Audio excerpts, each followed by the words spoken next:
Hello, I'm Naomi Eisenstadt. I'm the designated chair of the Integrated Care Board for Northamptonshire, currently chair of the Integrated Care System.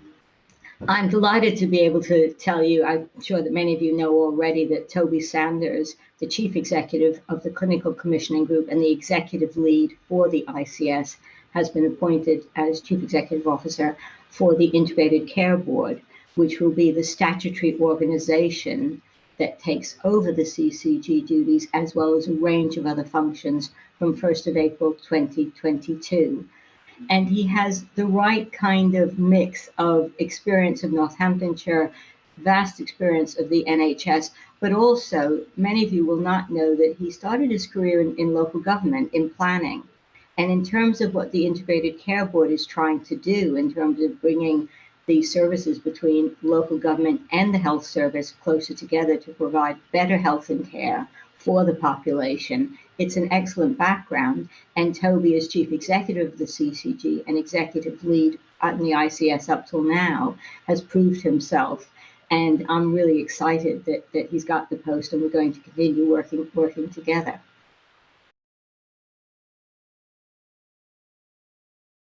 I mean, first, I think I have to explain that in terms of the ICS, there's two core components.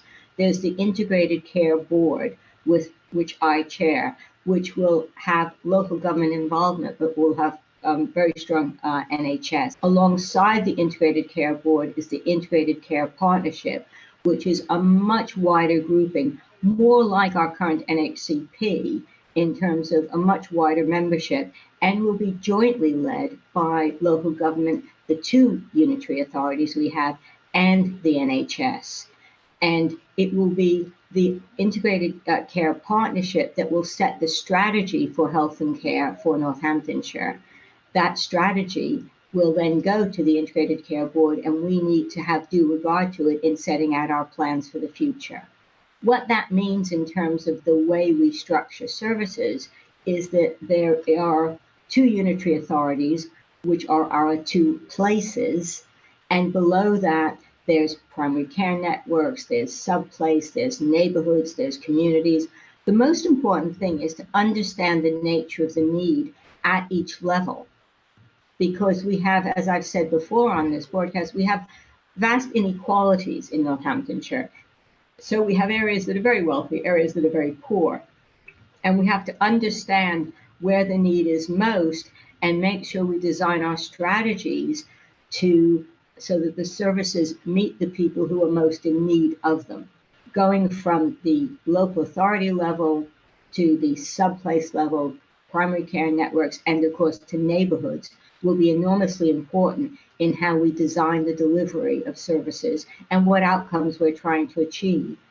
Alongside that vertical structure, there's another structure, which is our four key priorities, which are going to be our collaboratives. And our collaboratives are mental health, children and young people, frailty, which is our advanced ICAM program, and elective care.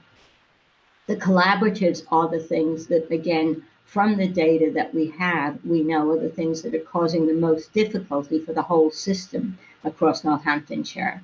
And collaboratives will be a way to pool funds and pool agencies to work more closely together to get these critical, consistent care pathways, and to make sure that the different organizations and agencies involved in a family's care will be able to work together, share data, and share programs of work.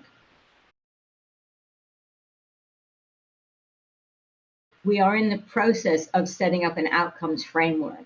So an outcome might be fewer women smoking in pregnancy, or smoking at the point of the birth of the child, because we know that smoking in pregnancy delivers poor outcomes for the new baby, probably lower birth weight, possibly bronchial problems.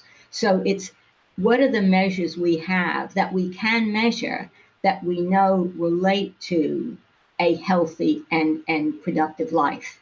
And for me, one of the first things we have to do in the Integrated Care Board is to get all the key agencies on that board, local government and NHS and the acute sector and the primary sector and community foundation trust, signed up to those core outcomes.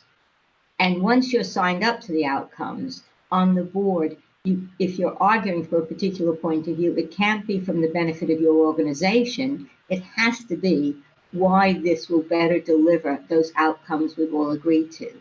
And the outcomes are a mixture of what the data tell us and what local people tell us are their concerns. And there's not always the same thing. So it's quite important to make sure that whatever we do, we know will work and will have an impact. And the other thing is that people are most concerned about how their care is delivered, which in itself isn't an outcome, but is enormously important to get in the outcome, because if they're not satisfied with how their care is delivered, they will be less likely to come forward for their difficulties. So that mix of what does the data tell us, what do local people tell us, and is there anything you can do that's actually going to help, for me is the three-pronged approach to making sure that you get real change.